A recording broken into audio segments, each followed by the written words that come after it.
Well, welcome everybody to this next episode of Pulse Point. It is June, which means it's conferring season. So we're delighted to have with us our valedictorians from both nursing and medicine today.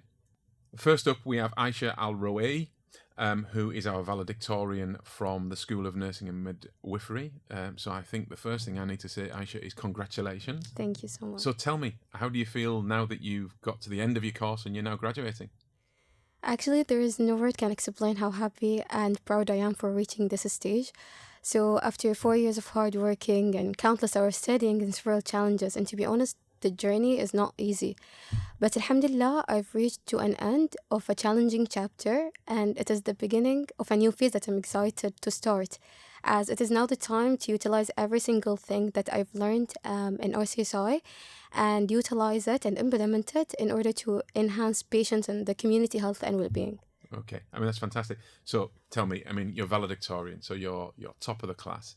Your family must have been so incredibly proud. Yeah, of course, for sure. Actually, it is like mix of feelings of excitement, delightful. So, to be honest, I was surprised, but at the same time, I was really excited for being the valedictorian of 2024 graduating nursing class. No, it's a fantastic honour and obviously very well deserved. So tell me, I mean, you've been here for 4 years. Do you have a particular memory from those 4 years that stands out? Yes, for sure. I have a lot of memories that I always take with me anywhere I go and I will never forget about. So to start with, I can tell I've got a grateful opportunity to take part in Kiel exchange program. Oh, wow, across in the UK? Yeah, in the UK, in which me and 5 of my dear colleagues, we spent 3 weeks in the Kiel University. So we've been exposed to the healthcare system there, in which we've got the chance to identify the differences and similarities between our country, Bahrain, and in the UK. We've also got an incredible chance to meet a lot of incredible people with different cultures and backgrounds. As we know, UK consider a multicultural country. Yeah. We've also got the chance to be allocated in several clinical sites in which we've been exposed to several medical cases, and we gain a lot of skills that we built on everything that we learned in our journey in RCSI. Which was a really honourable experience, to be honest. And Kiel University is such a lovely campus as well. It's very different to here because it's very green and lush and up. And did you really enjoy that side of things? Yeah, for sure. I really enjoyed it. Brilliant.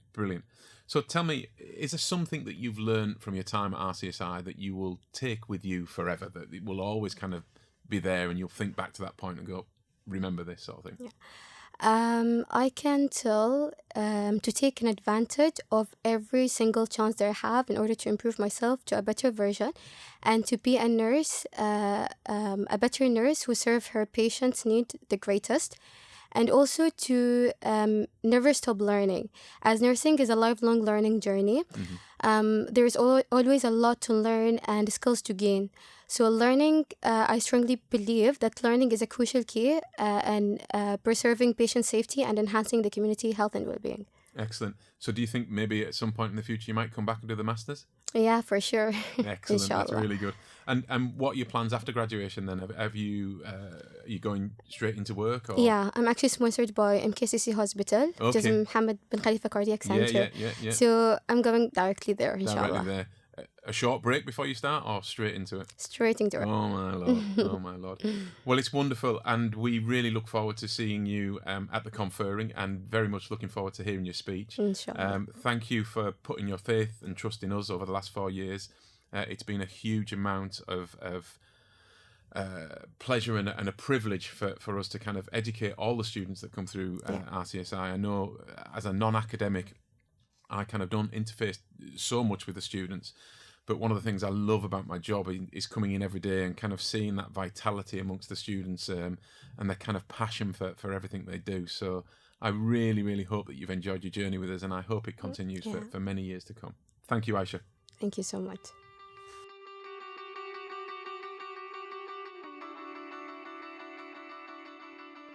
I'm delighted to be joined by our second valedictorian of today from the School of Medicine, Baya Alaan.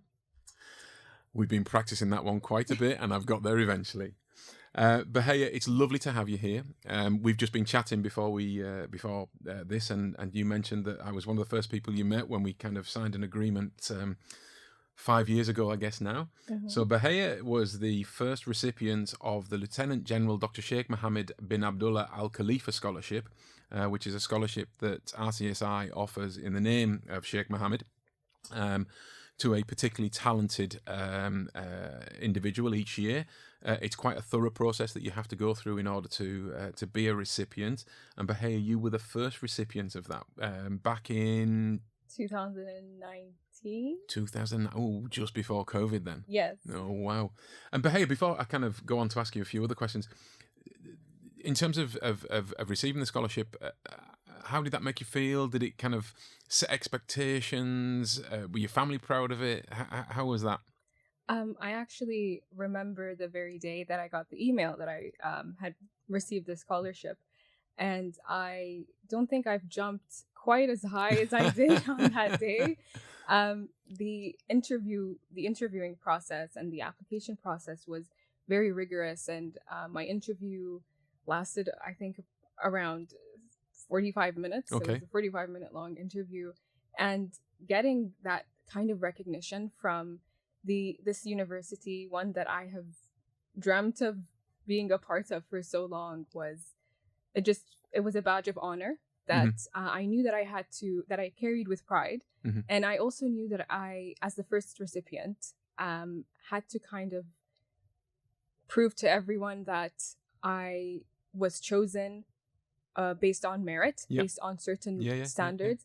And I knew that I had to represent RCSI, and that sets a really high expectations for me to achieve every single year. And it was really gratifying to see that I really was up to the task as every year went by. Because when I first received the scholarship, one of the requirements or the stipulations was that I wouldn't have any grade lesser than a second-class honors. And at the time, I thought that was an impossible task. Big challenge, and I didn't really think I would be up to it. But when I spoke to the admissions team, they said, "We chose you for a reason. We are confident in the students that we choose." And I guess having that vote of confidence really set me off to a great start for the rest of my journey here at RCSI. And here we are 5 years later, from recipients of the first Sheikh Mohammed Scholarship to now valedictorian. That's quite an incredible journey. So I guess it means that we do know something about the selection process, and we got the right person. You've obviously set the bar very high for future scholarship recipients as well, which is fantastic. But now that you're graduating, how do you feel? What's the kind of overriding emotion of being the valedictorian, but also graduating after 5 years of really intensive learning? I think we might have to coin a new word for what it feels like to graduate as a doctor, because I really can't find anything to describe how, surreal, bizarre, exciting, how happy you feel, and also how terrified you feel, because now you're responsible for patients moving forward, and also the sense of like nostalgia for this place that you've called home for the past couple of years.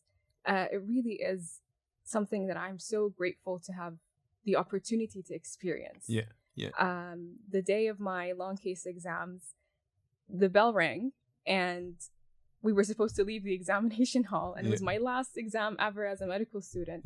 And I just sat there awkwardly at the edge of my seat, and I just stared at the examiners, and they asked me to leave 3 times. And I think it was because it was such a monumental moment that it left me too weak to stand at that point. And it's something that my colleagues and I have worked our entire lives just to achieve or to reach this moment. And the cherry on top was getting our degrees. We got 4 degrees. And seeing the Royal College of Physicians, the Royal College of Surgeons, the National University of Ireland, we all felt like we're part of this rich history and this rich tradition. And you feel like you're part of something bigger than you are. And that just makes the triumph of graduating, I think, more like sweeter. Yeah. After all those years. Now I'm going to make a prediction. Okay. So I have been going to graduation, well, conferring as we call it here, since 2014. That was my first. So this will be my 11th conferring, I think. And I'll let everybody into a secret that I have cried at every single conferring. There's usually something that is a catalyst. Sitting here today, chatting to you, and having come to know you at a distance, obviously, for over these years, I know that when you get up to that valedictorian speech, that I'm going to be crying. I'm just going to predict that now. Tell me then, what's your favourite moment or highlight of your 5 years here? Is there one particular kind of thing that you kind of think, you know, I'll take that with me forever? I think one of the things that I'll take with me forever was during SC1, which is one of the more difficult or rigorous clinical years. We came, my friends and I, and all the SC1 students, we had a habit of going to the CSS after a very long day of clinicals, and we would just sit there. We would have food and, you know, tea, coffee. And it just felt like time didn't exist in that space. Some would take naps. Others would, you know, talk about their week or their day, what they were really afraid of, or what they were worried about in the future. Some of us were laughing hysterically. And we all had deadlines. We all had research papers to write, exams to study for. But it was just so beautiful to be in that space with these people who were going through exactly what you were going through, who understood what it felt like to wake up every single day and come home at really late hours and sometimes miss, you know, family events and not being able to go out with friends.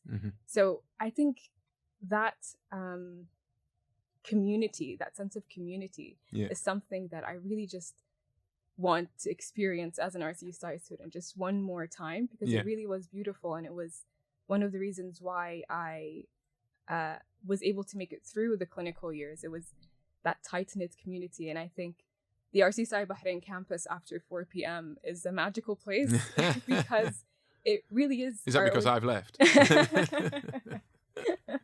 No, it's just, I think it's because there are no more lectures or anything of that sort. And then you hear slight chatter of whatever event is going on, whether it's a crocheting tournament or it's a chess tournament or whatever it is. And everyone retreats into their usual studying spot. And it's just a beautiful place. And that's really what I'm going to miss, is that community and the sense that we're all in this together. And it just made it so much more enjoyable, because medicine can be a very lonely venture and very isolating, but it was, funnily enough, some of the most amazing years of my life, and I think it's due to the sense of community that you find in RCSI Bahrain. I mean, I one of my responsibilities is also to attend alumni events, and I love attending the alumni events because people speak with that same passion, that same energy about their time here, and everybody's gone on a different, you know, journey and taken different routes and everything else, and it's often lovely getting all the alumni back together. More often than not, they're from different years. Some people will be from the same graduating class and everything else, but then sharing that kind of story, and I think probably one of the things that I would say to you is okay, Wednesday with the graduation, which would be the culmination, it'll be the pinnacle in terms of moving on, and then therefore you move forward. But I think probably from everything you've said and my knowledge of RCSI, it's not the end. It's just the start of a different chapter where there's a different route, and you'll keep those connections with all those friends that you've made, and no doubt your career paths will cross as time goes forward. So it's pretty amazing. What is something that you've learnt while studying here that you know that in 15 years' time, when you're a consultant, you'll still go back to that and go, that keeps me centered? I truly believe that my experience here at RCSI has been transformative. It's shaped who I am as an individual. And I think it's because at RCSI you really do look at the student as a whole. So it's challenged me on so many different fronts. And one of the biggest things that I've learned at RCSI is you should not be the person, you shouldn't hold yourself back. You shouldn't be your own obstacle. And it might seem strange as to, you know, how a university can instill that in an individual, but I think it's because RCSI Bahrain bets on its students. You believe, you have such confidence in, you know, the level and the standard of teaching that you know that the students will rise to the occasion. And there were so many different instances throughout my time here where we would be told that we would have to perform at a level of like a junior registrar in a specialty that we've been studying about just 6 weeks ago. And it would seem impossible, and we would all panic and worry that we were not up to the task. And then we'd be surprised that we passed with flying colors. And it's that kind of challenge where you don't shy away from putting your students in these stressful situations or holding them to this high standard where real growth happens. And I think that's really the biggest lesson that I've learned here is we contain multitudes, we're capable of so much. The biggest barrier is really just that mental barrier of thinking you don't have what it takes. And it ties back to getting the scholarship itself. I didn't think that I would be able to score H2s in every single year. And then here I am, the valedictorian, which it just seemed such an impossible task that I didn't believe I could achieve. But the staff here, the faculty here, our professors here, they have so much belief in us that it's infectious. And it makes you start to think, if I have the right tools in my toolbox, then the world's your oyster. There's nothing that you really can't do. Absolutely. I was reading, I do read sometimes, recently, and it was a quote which I'll probably get totally wrong, which is something along the lines of, a boat is safe in harbour, but boats aren't supposed to be in a harbour, you know, with the notion that if they're out on rough seas, then that's where they're learning and that's where they're supposed to be. And I think it was quite a nice quote, because it's kind of saying you can stay in the safety of your home nest, but you'll never develop as a person. And quite clearly, despite your own self-doubt, we had a great deal of belief in you ourselves, and it's turned out very positive, which is fantastic.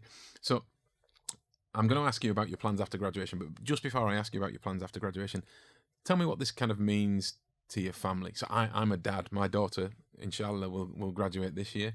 And I know, like, when I graduated, it meant nothing to me in comparison to my children graduating. So what will it mean to your family?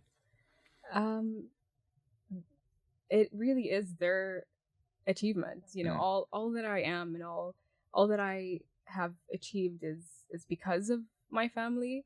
I have examined every single one of my family members, and they were very willing participants. And they have, I think they just wanted to see me reach to this stage. And I think realizing that you have so much love, and you're receiving so much love from the people around you, and the selflessness that it takes to support someone going into medicine has been really, really amazing. And it's great to see them very happy about getting bragging rights, you know, going around saying, oh, like, my daughter's a doctor, or like, my niece is a doctor. And they're so proud to come to me now for medical advice, and to show me their medical reports. And even some of my colleagues said the minute they left their examination hall, they had 3 different relatives asking them, like, what do you think? What do you think? You're a doctor now. So I do think it takes a village to make a doctor. And I think it's because of their trust and belief and love for us that they've poured so much into, you know, helping us achieve something like this. So yeah, I mean. And your family, I assume, will all be there on Wednesday? Yes, yes. Excellent. So as much their day as it is yours. Yeah. Of course. I mean, it really is all for them. Yeah. You know, and just seeing how proud they are and seeing how happy they are, it just means the world to me. Yeah, no, absolutely. So on to the last question then. What are your plans after graduation? So being done with medical school, having your entire life dedicated to getting to this moment after you're done, you kind of think, well, what's next? Mm-hmm. I'm really excited to see where life takes me. I'm interested in pursuing ophthalmology or neurology. Yep. And I am interested in pursuing that in the UK. Okay. Hopefully. Have you applied through the foundation program there? Or? Yes. Okay. So I did get accepted. Okay. Whereabouts in the UK? Now I'm from the UK, so be careful. The Northern Deanery. So that would be Middlesbrough. Okay. So I come from Thirsk, which is 30 miles away from Middlesbrough. 30 miles is about... I need metric. 48 kilometres. Oh, so very close. Yeah, so very close. Yeah. So Zainab Fadul, who was student council president, I think graduated probably 3 years ago. She went to the James Cook Hospital in Middlesbrough. In Middlesbrough. Yeah. Okay. Yeah. So yeah. What is it? The north of what England is it like? The north of England's the best. I've heard it's the hidden gem. Yeah, no. So I'm a proud Yorkshireman, so it's kind of all that area. It's beautiful. Yes. It's really beautiful. It gets cold, but it's beautiful. Well, it would be a nice break from the heat. The heat here, yeah, no, at the moment, crikey blimey, no, definitely. Well, congratulations again. It's fantastic. It's just so amazing to have seen you come all the way through 5 years. As I say, first recipient of the Sheikh Mohammed Scholarship, all the way through to valedictorian. I really hope you stay in touch with us all the way through your career so we can kind of see how you're going. I'm looking forward to sometime in the future seeing your inspiring excellence picture on the wall and everything else. But Baheya, thank you ever so much and really, really enjoy the day on Wednesday. Thank you so much for having me, and I look forward to seeing you on Wednesday as well. I will definitely be there crying as well. Thanks, Baheya.